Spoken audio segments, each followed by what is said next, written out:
வணக்கம். Welcome to Tiruchendur. வாங்க திருச்செந்தூர் கோவிலின் இன்றைய தரிசன நிலவரம் என்னவென்று பார்க்கலாம். இன்று சனிக்கிழமை, சனி பிரதோஷ நாளில் ஏராளமான பக்தர்கள் தரிசனம் செய்வதற்காக குவிந்துள்ளனர்.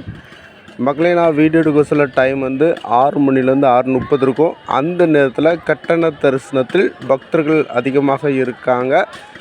கட்டண தரிசனம் முழுவதும் பக்தர்கள் நிரம்பி உள்ளனர். அதுபோல் பொது தரிசனம் பக்தர்கள் அதிகமாக இருக்காங்க. காத்திருந்தான் தரிசனம் செய்ய முடியும். குறைந்தது 4 மணி நேரம் ஆகும். இந்த கூட்டம் 3 மணிக்கு மேல் படிப்படியாக குறைந்துவிடும். சுற்றுப்பகுதியுள்ள பக்தர்கள் தரிசனம் செய்யலாம்.